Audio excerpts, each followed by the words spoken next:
সম্মানিত কৃষক কিষানী ভাই ও বোনেরা, আসসালামু আলাইকুম। আজ আপনাদেরকে নিয়ে আসছি আমার অন্য আরেকটি প্লটে। আমি দুই জাতের ধান চাষ করেছি। একটা হলো ফাতেমা ধান, আর এই প্লটটা হলো বায়ার কোম্পানির তেজ গোল্ড, এরাইস তেজ গোল্ড। তো এই প্লটটা যখন রোপণ করাইছিলাম, তো বদলা দিয়ে ডেলি লোক দিয়েই রোপণ করাইছি। তো ওরা রোপণ করার পরে আমি ছিলাম না কাছে, তো আসার পরে দেখি যে এক গাড়া দিয়ে রইছে, একদম চিকন। মানে ভাবছি যে এতে কী হইবে, যে এই যে রোয়া রইছে এতে কবে গোছা হইবে আর কবে ধান হইবে, মানে অপছন্দ হয়েছে, কি পছন্দই হয় নাই। তো এখন দেখলাম যে আসলে খুবই ভালো হয়েছে, আলহামদুলিল্লাহ। মানে এখন ফাঁক নাই, একদম ফাঁক নাই বললেই চলে। এই যে কোনো শাড়ির কোনো মানে চিহ্নক নাই যে এই শাড়িটা এইভাবে মানে এদিকে গেছে। এই যে দেখতে পাচ্ছেন, মানে যথেষ্ট পরিমাণ গাডা হয়েছে। তো এটা আসলে বায়ার কোম্পানির ভালো একটা ভ্যারাইটি। আমি বায়ার কোম্পানিকে মানে ধন্যবাদ জানাই যে এত ভালো একটা জাত তারা মাঠ পর্যায়ে দিয়েছে। এই যে দেখুন, খুব সুন্দর, কোনো রোগ নাই, পাতা পোড়া রোগ নাই। আর বর্তমানে তো এবছর যা দেখি 28 যারা করছে, আমি 28 করার জন্য চাষিরে নিষেধ করছিলাম, গেলবারই দেখছি 28-এ বেলাস্ট।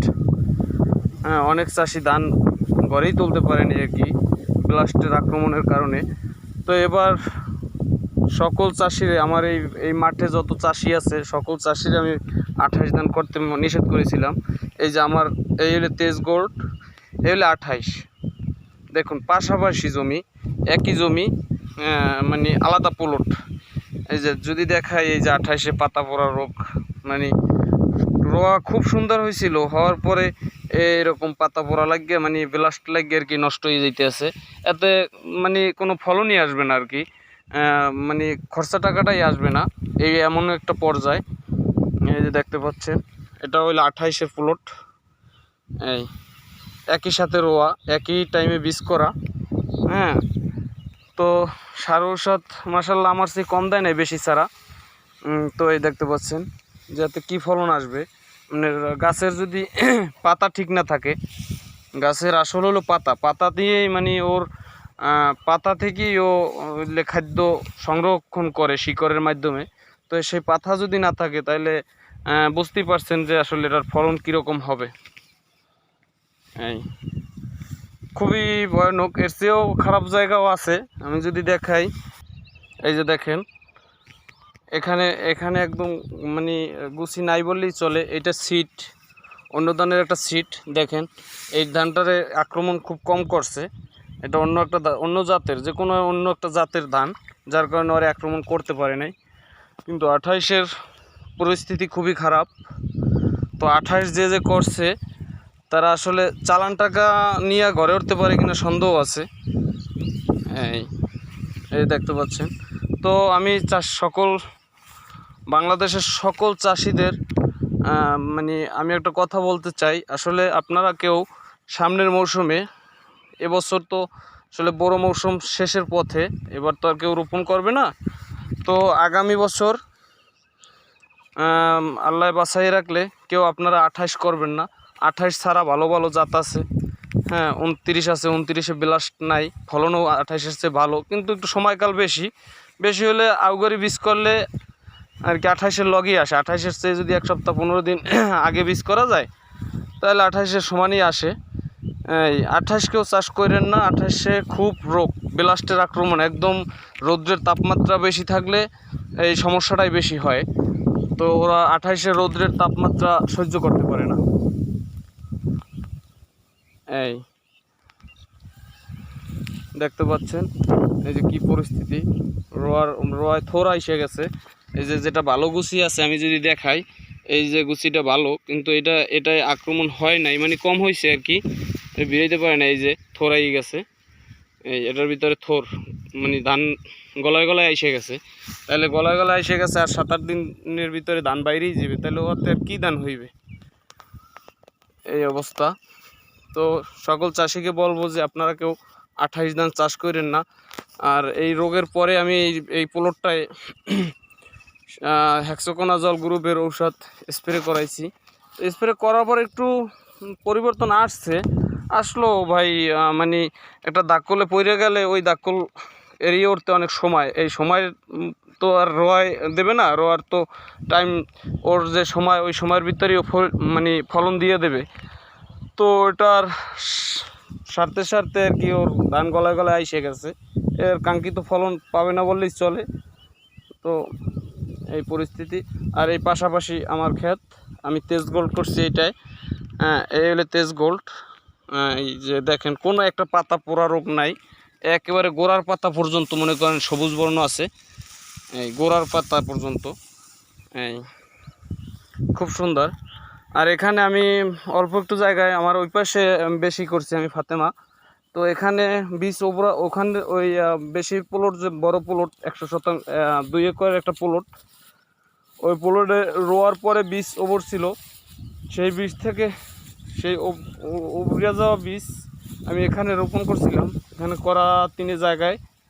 তো দেখুন খুব সুন্দর হয়েছে এখানেও, ওখানের চেয়ে এখানে কম হয় নাই কোনো অংশে। এই হলো ফাতেমা, এই পাতা দেখেই বুঝতে পারছেন যে ফাতেমা ধানের বীজ, মানে রোয়া।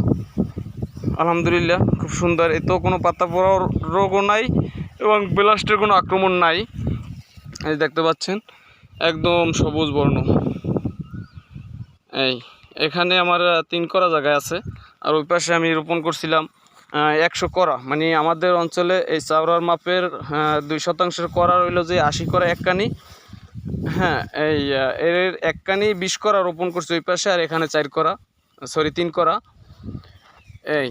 যদি আপনাদের কারো ফাতেমা ধানের বীজ লাগে তো আমার সাথে যোগাযোগ করবেন। আর ভিডিও ভালো লাগলে অবশ্যই সাবস্ক্রাইব করবেন, শেয়ার করবেন। আর বড় মৌসুমের যদি কোনো ধান চাষ, যে কোনো জাতের ধান চাষের কোনো পরামর্শ যদি লাগে অবশ্যই যোগাযোগ করলে পরামর্শ আমি যতটুকু জানি অতটুকু দিতে পারবো। এই যে দেখেন, আমি নিজের সাজেশনই আমি জমি চাষ করেছি। আসলে মূলত আমার এখানে কোনো কৃষি অফিসারও আসে নাই। কৃষি অফিসারকে যদি ফোন করি, আমাদের সহকারী কৃষি অফিসার আছে মাঠ পর্যায়ের, তার কাছে ফোন করলে আমারে বলে যে কাউসার ভাই আপনি যা জানেন তারপরে আর আমাদের পরামর্শ দেওয়ার দরকার হয় না, আপনি আমাদের চেয়ে কম জানেন না। মূলত ফোন করলে এই কথাই বলে। এই হলো আমার তেজ গোল্ড। এই পাশে হলো এটা হইলো 74। এই 74ও পাতা পোড়া রোগ আছে একটু, এই যে পাতা পোড়া, এই যে এই পাতাটা পোড়া, এই একটা পাতায় এই যে ব্লাস্টের আক্রমণ, এরকম আর কি। আর আমার এই তেজ গোল্ডটাই দেখেন কি পরিমাণ হইতে পারে, একটা গাডা রোপণ করলে যে কি পরিমাণ হইতে পারে। অনেকে নূতন চাষি যারা আছে এরা মনে করে মুঠ ভরে গুছিয়ে দিতে পারলেই বুঝি ভালো হয়, অনেকে মুঠ ভরে 5টা 7টা 8টা 10টাও দিছে, তাদের রেজাল্ট অতটা ভালো না। তো আমি একটা করে রোপণ করার ফলে রেজাল্ট অনেক ভালো, যে একদম মনে হয় যে কেসি দিয়া মানে সমান করে কাইটটা সমান করছে আর কি, এই পর্যায়ে আর কি। এই যে দেখেন এই পাশের রোয়ার চেয়ে আমার রোয়া উচ্চতা একটু বেশি। তো আশা করি এই রোয়ার চেয়ে, এটা রোগ নাই যদিও, তারপর আমি এই 74-এর চেয়ে আমি আশা করি আমার তেজ গোল্ডের ফলন বেশি পাবো। এই প্লটটা যার, এটা হলো 74। এই যে দেখেন ফাঁক মরে নাই, মানে ফাঁক একদম এখনও স্পষ্ট চিনে, ফাঁক মরে নাই। আর আমার এখানে ফাঁক নাই, কোনো ফাঁক নাই। এই যে যদি দেখায় কোনো ফাঁক নাই, আমি জুম করেও যদি আনি, এই জুম করলাম, এই যে দেখেন কোনো ফাঁক নাই, ভিতরে আটা যায় না। আমি লোক পদ্ধতিতে রোপণ করছিলাম সারি রাইখা। এই যে আমার সারি মানে গ্যাপ, এখানে আমি একটা সারি মাটি দিয়ে রোপণ করছি। আমার টোটাল আমি 2 কানি ভুঁইতে আমার বড় ধান 2 কানি ভুঁইতে রোপণ করেছি। টোটাল জমিতেই আমি এরকম সারিবদ্ধভাবে রোপণ করেছি। কিন্তু এই যে দেখেন সারিটা পর্যন্ত আমার ফাঁক নাই। তাহলে যদি সারি যদি না রাখতাম তাহলে তো আমার এখন ঔষধ দেওয়া দায় হয়ে যেত, ফলে ঔষধও দিতে পারতাম না, কাঙ্ক্ষিত ফলনও পাইতাম না। এই যে আমার তেজ গোল্ড বায়ার কোম্পানির খুব সুন্দর একটা ভ্যারাইটি। আশা করি ফাতেমা ধানের লাগে পারবে না। ফাতেমার একটা শীষ আর এর 4টে শীষ সমান। ফাতেমার শীষের চেয়ে অনেক বড়। এটাও আমার গর্ব এসে গেছে গলায় গলায়। এই যে আমি দেখাই, এই যে গলায় গলায় আসছে, এই যে এটা থোড়া এসে গেছে। হ্যাঁ, এই যে থোড়া এসে গেছে, এর ভিতরে শীষ। আসলে একলা ভিডিও করি তো এই জন্য আসলে সব কিছু দেখানো সম্ভব না ওরকমভাবে। যদি 2 জন থাকতাম, একজনে ক্যামেরা ধরতো, হ্যাঁ, আর আমি মোবাইল দিয়ে ভিডিও করি, আমার ক্যামেরা নাই, দুঃখিত, এই জন্য অতটা ভালো হয় না। এই যে শীষ, এই যে দেখেন একটা ছড়া কত বড়।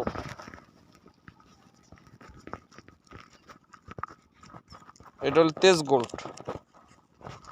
হ্যাঁ, আর আমার ফাতেমা ধানটা সংগ্রহ করতে আমার অনেক কষ্ট হয়েছিল। গেল জ্যৈষ্ঠ মাসে আমি সংগ্রহ করে আমার 450 টাকা কেজি পড়ছিল ধানটা, ফাতেমা ধানের বীজ। আমি লেবুয়াত শেখের কাছ থেকে সংগ্রহ করছিলাম যে এই ফাতেমা ধানের যে উদ্ভাবিত, তো ফাতেমা ধানের চেয়ে ছোট শীষ, তবে 28, 29, 74, 47 এর চেয়েও মানে গাঁথনি ঘন শীষে ধান বেশি এই তেজ গোল্ড।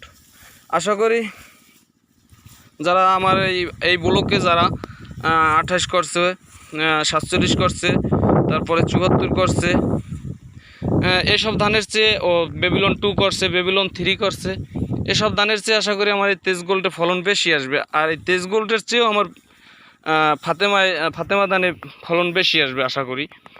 তো যদি কারো ফাতেমা ধানের বীজ লাগে, আমার ফোন নাম্বার দেওয়া থাকবে, অবশ্যই যোগাযোগ করবেন। ফাতেমা ধান 3 মৌসুমে চাষ করা যায়, আউশ, আমন, বোরো। আউশ আমনে সময়কাল কম, 120 দিন, আর বোরো মৌসুমে হইলো যে 145 দিন। আউশ আমনে রইতে হবে, বীজের বয়স হইতে হবে 15 থেকে 20 দিন, আর বোরো মৌসুমে বীজের বয়স 30 দিন। 30 দিনের ভিতরে রোপণ করলেই আপনার কাঙ্ক্ষিত ফলন পাওয়া সম্ভব।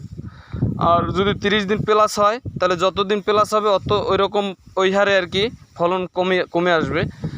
কোনোভাবেই 30 দিনের ওভার যেন না হয় ফাতেমা ধানের আর বোরো মৌসুমে।